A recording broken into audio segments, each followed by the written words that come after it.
കൂട്ടുകാരൻ. ഞാനൊന്ന് പറയുന്നത്, നമ്മളെല്ലാം പ്രത്യേകിച്ച് ഞങ്ങളൊക്കെ ഈ ഭാഗം മലപ്പുറം ഭാഗം തെങ്ങ് ധാരാളമായിട്ടുള്ള സ്ഥലമാണ്. കേരളത്തിൽ തന്നെ നാളികേര ഉൽപ്പാദനത്തിൽ മികച്ച നാളികേര ഉൽപ്പാദനമുള്ള ഒരു ജില്ലയാണ് മലപ്പുറം ജില്ല. അതിൽ തന്നെ മലപ്പുറം ജില്ലയിൽ താനൂർ ബ്ലോക്കിലാണ് നാളികേര ഉൽപ്പാദനം ഏറ്റവും കൂടുതൽ നടക്കുന്നത്. അപ്പം തെങ്ങിനെ പറ്റിയിട്ടുള്ള ചെറിയ ഒരു വിവരണമാണ്. തെങ്ങിനെ പറ്റിയെന്ന് പറയാൻ പറ്റില്ല, വളമിടുന്ന രീതിയെ പറ്റി.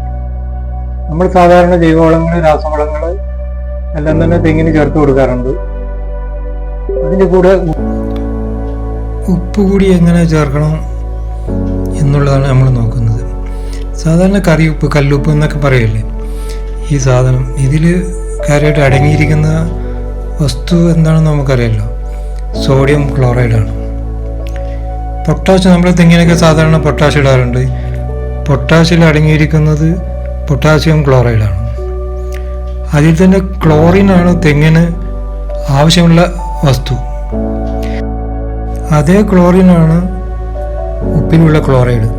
അതുകൊണ്ട് ഒരു പരിധിവരെ നമുക്ക് ഉപ്പ് ഉപയോഗിച്ച് ക്ലോറിൻ്റെ കുറവ് പരിഹരിക്കാൻ പറ്റുന്നതാണ്.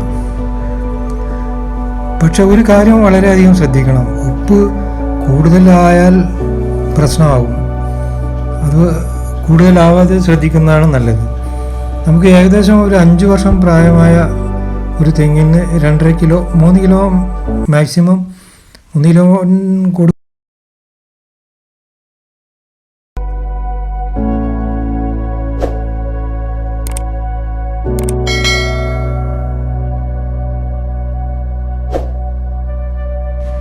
ഈ പൊട്ടാഷിന് എന്തൊക്കെ ഗുണങ്ങളുണ്ടോ അതൊക്കെ തന്നെ ഏകദേശം സോഡിയത്തിനും ഉണ്ടാവും. അപ്പോൾ നമ്മൾ ഉപ്പ് മണ്ണിലിട്ട് കൊടുക്കുമ്പോൾ പൊട്ടാഷിന് എന്തൊക്കെ ഗുണങ്ങൾ ഉണ്ടോ അതൊക്കെ ഒരു പരിധി വരെ നമുക്ക് ഉപ്പിൽ നിന്നും കിട്ടും.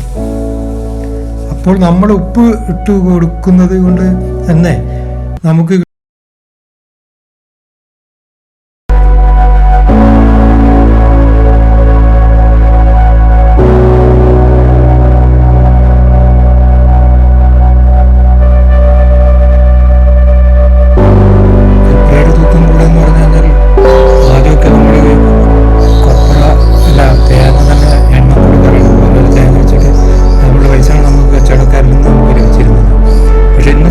സംഭവം മാറി.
കിട്ടുന്ന ഗുണങ്ങളും വളം ചേർത്തില്ലാത്തവരും ഒന്ന് ഉപ്പ് മറ്റ് രാസവളങ്ങളുടെ കൂടെ ജൈവവളങ്ങളുടെ കൂടെ തന്നെ ഒന്ന് കല്ലുപ്പ് കൂടി കൊടുക്കാൻ ശ്രദ്ധിക്കുക.